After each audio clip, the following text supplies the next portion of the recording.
Today, well, we're tackling a big one. This idea that the northern U.S. was, this tolerant promised land for Black Americans. Right, like it was completely free from the kind of really overt legal racism you saw in the Jim Crow South. Yeah, exactly. It's a nice idea, but the sources paint a much different picture, more complex, maybe more insidious. That's a good word for it. So our mission today really is to kind of dismantle that myth. We're going to look at how anti-Black racism was actually, a national thing. It just operated differently in the North. Through different mechanisms, but just as damaging. Absolutely. We'll look at personal stories, but also the bigger systems that were in place. Okay, so let's start with those personal experiences. They really bring it home, don't they? Like Frederick Douglass. Yeah, a fascinating example. Escapes slavery, gets to New Bedford, Massachusetts around 1838. He's a skilled ship caulker, right? That's a good trade. A very valuable skill. But could he get work doing it? Nope. The white caulkers just refused to work with him. So this incredibly skilled man is forced into doing, odd jobs, low-paying labor. So much for the promised land, free of economic barriers. Exactly. And it wasn't just jobs. He talked about facing segregated seating, Jim Crow pews in northern churches. Yeah. And actual mob violence when he was out giving lectures. Wow. Okay. And then fast forward a bit, you have someone like Malcolm X, his early life in the North. Yeah. His family faced direct threats from the Ku Klux Klan in Michigan.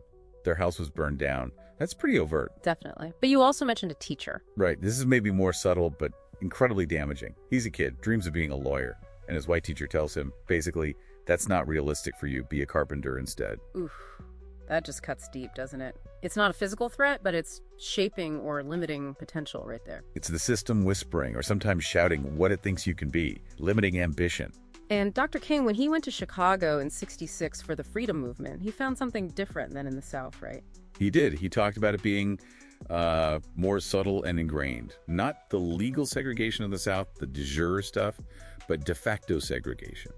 Meaning segregation in fact or by custom, even if not by law? Precisely. It was woven into housing, into schools, into jobs.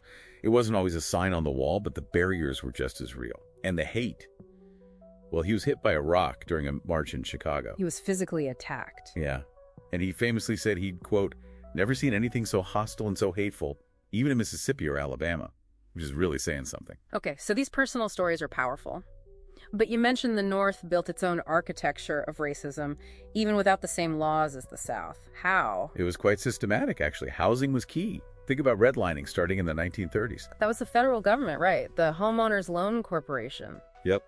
HLSC drew maps, literally coloring neighborhoods red if they were predominantly Black, deeming them too risky for mortgages and investment. Government policy basically baking segregation in. And then there were private tools, too. Oh, yeah. Restrictive covenants. These were actual legal clauses written into property deeds. Until the Supreme Court struck them down in 1948, they explicitly banned selling homes to Black people or other groups. You saw them everywhere. California, Minnesota. Wow. And you mentioned something about Chicago and contract selling. This was incredibly predatory. Maybe 90% of Black homebuyers in Chicago were forced into these contracts. They'd make payments, often at inflated prices and interest rates, but they weren't building equity like a normal mortgage. So they didn't actually own the house. Not really.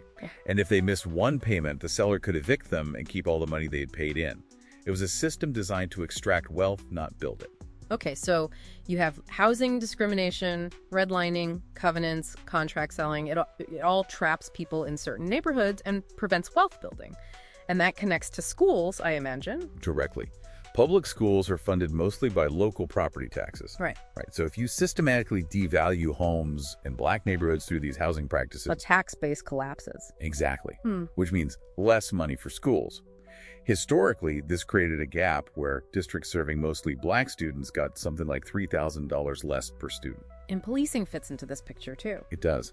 By the 50s, you see northern police forces increasingly focusing on essentially policing African Americans. This led to patterns of racial profiling, disparities in arrests, police brutality. You can look back at things like the Chicago police in the 1919 race riots, or more recently, programs like New York's Stop and Frisk. Right. These aren't isolated incidents. They fit into that larger structure, that architecture of racial control built over time. So this history, It's not just history, is it? How does this architecture show up today? The echoes are incredibly loud. Look at the wealth gap. In 2022, for every $100 a white family had, a black family had just $15. $15, that's a huge gap. A 10-to-1 disparity. Yeah. Homeownership rates. Still vastly different. About 73% for white individuals, only 44% for black individuals. And incarceration. Nationally, black Americans are imprisoned at 5 times the rate of white Americans. And that school funding gap we talked about, it persists. Today, the typical black student's district gets around $6,000 less per pupil than the typical white student's district. $6,000 less per student. So these systems, even if some of the explicit tools like redlining maps or covenants are gone, they've created disparities that just keep going. They have deep roots and long-lasting consequences. So it really feels like this whole idea of a neat north-south divide on racism. Yeah. It's just too simple. It misses the point. It really does. Anti-black racism is fundamentally an American issue, not just a Southern one. And in some ways, the more subtle institutional forms in the North have proven incredibly resilient, continuing to shape inequality across the country. That makes you think, doesn't it? Yeah. And maybe here's a final thought for you, for our listeners.